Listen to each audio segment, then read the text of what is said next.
নমস্কার, স্বাগত জানাই আমাদের এই চ্যানেলে। আজকের এই ভিডিও সম্পূর্ণভাবেই নিউ টাউন কলকাতা সম্পর্কিত। যদি আপনার নিউ টাউনে কোনো প্লট থাকে অথবা নিউ টাউনে কোনো প্লট বা কোনো ফ্ল্যাট বা কোনো ইন্ডিভিজুয়াল বিল্ডিং আপনি কিনতে চান, তাহলে এই ভিডিওটি আপনার জন্য। আজকের এই ভিডিওতে আমি সমস্ত এফএকিউ অর্থাৎ ফ্রিকোয়েন্টলি আস্কড কোয়েশ্চেন্স, নিউ টাউনে কাস্টমাররা আমাদের যে সমস্ত প্রশ্ন করেন সেই সমস্ত প্রশ্নের উত্তর নিয়ে এই ভিডিওটি নিয়ে আপনাদের কাছে চলে এসেছি। নমস্কার, আমার নাম অনিন্দিতা মৈত্র। আমি একজন সিভিল ইঞ্জিনিয়ারিং কনসালট্যান্ট এবং কনস্ট্রাকশন প্রফেশনাল। গত 32 বছর ধরে আমি কাজ করছি যাদবপুর বিশ্ববিদ্যালয় থেকে সিভিল ইঞ্জিনিয়ারিং এবং পরবর্তীকালে MBA করার পর নিজস্ব ব্যবসায় নিযুক্ত আছি এবং নিউ টাউনে আমি 100-র ওপর বাড়ির ডিজাইন করেছি এবং 40টির ওপর বাড়ির কনস্ট্রাকশন করেছি। আসুন আমরা এক এক করে জেনে নিই যে নিউ টাউনের বেসিক ব্যাপারগুলো কি। প্রথমে আসব প্লট টাইপ। আজকে আমি বাল্ক কোঅপারেটিভ বা কমার্শিয়াল বিল্ডিং এগুলো কভার করছি না, সম্পূর্ণই একটা রেসিডেন্সিয়াল জায়গা থেকে আমি কভারেজ দেওয়ার চেষ্টা করব।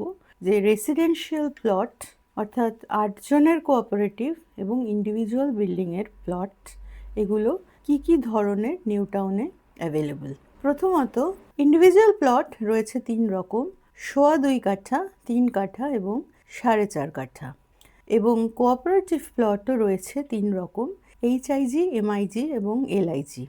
HIG প্লটগুলি হচ্ছে 6 কাঠার, MIG প্লটগুলি হচ্ছে 5 কাঠার এবং LIG প্লটগুলি হচ্ছে 4 কাঠার। এই সমস্ত বিল্ডিংয়ে এখন G+4 অর্থাৎ 15 মিটার, গ্রাউন্ড লেভেল থেকে 15 মিটার পর্যন্ত আমরা কনস্ট্রাকশন করতে পারি। শুধুমাত্র ইন্ডিভিজুয়াল নয়, individual as well as cooperative সমস্ত বিল্ডিংয়ে আমরা 15 মিটার পর্যন্ত কনস্ট্রাকশন করতে পারি। এবং 15 মিটার মানে হচ্ছে G+4। গ্রাউন্ড ফ্লোরে মূলত পার্কিং, তাছাড়া কিছু কমার্শিয়াল এবং কেয়ারটেকার রুম, টয়লেট ইত্যাদি থাকে। এবং 4টি ফ্লোরে 4টি ফ্ল্যাট ইন্ডিভিজুয়ালের ক্ষেত্রে এবং 4টি ফ্লোরে 8টি ফ্ল্যাট কোঅপারেটিভের ক্ষেত্রে করা যায়। ইন্ডিভিজুয়ালের যে HIG প্লট আছে 4.5 কাঠার, তাতে 4টি ফ্লোরে 8টি ফ্ল্যাটও করা যেতে পারে। এবার আসি যে এরিয়া কত নেওয়া যাবে। ধরা যাক যদি ইন্ডিভিজুয়াল প্লট হয়, ইন্ডিভিজুয়াল প্লটের টোটাল গ্রাউন্ড কভারেজ এরিয়া এটা ভ্যারি করে 0.55 থেকে 0.5925 পর্যন্ত। অর্থাৎ আপনি আপনার প্লটের যা মাপ রয়েছে তার 55% মাপ বা ম্যাক্সিমাম 59% মাপ অবধি বিল্ডিং কনস্ট্রাকশন করে অকিউপাই করতে পারবেন। বাকি জায়গাগুলি ছাড়, ড্রাইভওয়ে, আন্ডারগ্রাউন্ড রিজার্ভয়ার এইসবের জন্য আমাদেরকে ছাড় দিতেই হবে। আমরা জেনে নিলাম কতটা ছাড় দিতে হবে এবং কতটা বিল্ডিংয়ের বিল্ট আপ এরিয়া আমরা পাবো। এইবার আমরা চলে আসছি দ্বিতীয় প্রশ্নে। সেটা হচ্ছে যে এই যে 5তলা বিল্ডিং যে আমরা বানাবো, এই 5তলা বিল্ডিংয়ের ভিত কি হবে। ভিত কি হবে এটা সম্পূর্ণই নির্ভর করে সয়েল ইনভেস্টিগেশন রিপোর্টের ওপর।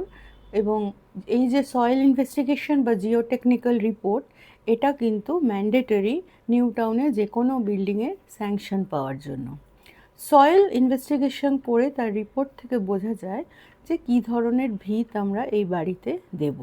এরপরে আমরা জেনে নেব যে কি কি প্রফেশনাল আপনাকে ম্যান্ডেটরিলি অ্যাপয়েন্ট করতে হবে আপনার বাড়ির কাজে। আপনি বাড়ি কিনুন বা বাড়ি বানান, বাড়িতে তো স্যাংশন তো করতেই হবে এবং ডিজাইনও করতেই হবে। সেই জন্য আপনাকে একজন আর্কিটেক্ট, একজন সিভিল বা স্ট্রাকচারাল ইঞ্জিনিয়ার, একজন কন্ট্রাক্টর, একজন MEP প্রফেশনাল অর্থাৎ ইলেকট্রিক্যাল এবং প্লাম্বিং ইঞ্জিনিয়ার আপনাকে বাড়িতে অ্যাপয়েন্ট করতে হবে। স্যাংশন লেভেলে আর্কিটেক্ট, ইঞ্জিনিয়ার এবং জিওটেকনিক্যাল ইঞ্জিনিয়ার 3 জনেরই সই লাগে।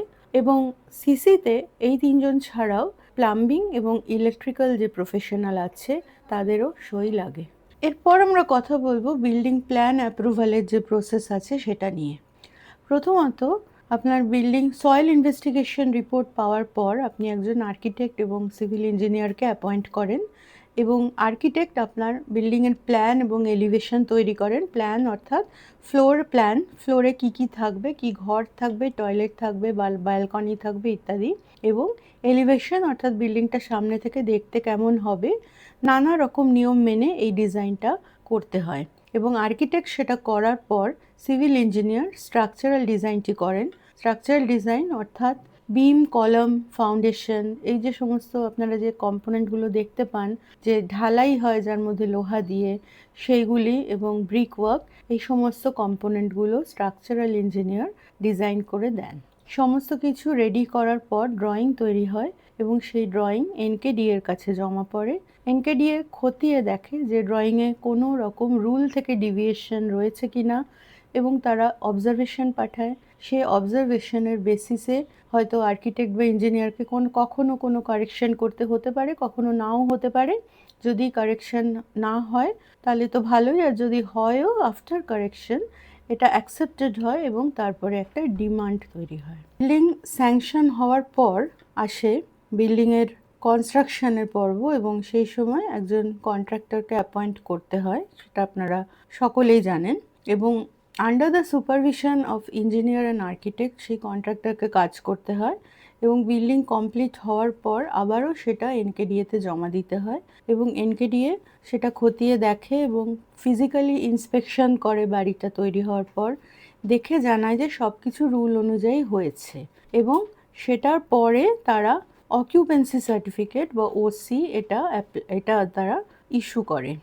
স্যাংশন এবং ওসি দুটো ক্ষেত্রেই এনকেডিএকে কিছু ডিমান্ড অ্যামাউন্ট দিতে হয়। ইস্যু করার পর বাড়িটি আপনার জন্য বাসযোগ্য হয় এবং তখন আপনি ইলেকট্রিক্যাল কানেকশনের জন্য অ্যাপ্লাই করতে পারেন।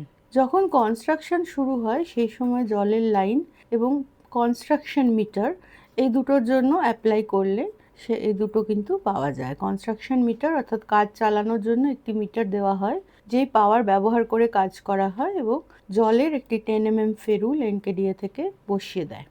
এইভাবে আমরা নিউ টাউনে কাজগুলি এক্সিকিউট করে থাকি।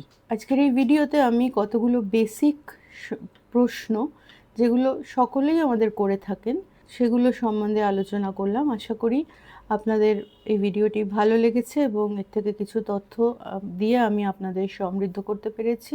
আপনাদের যে কোনো প্রশ্নের জন্য কমেন্ট সেকশনে আমাদেরকে জানাবেন এবং সেটার উত্তর আমি ব্যক্তিগতভাবে আপনাকে দেব।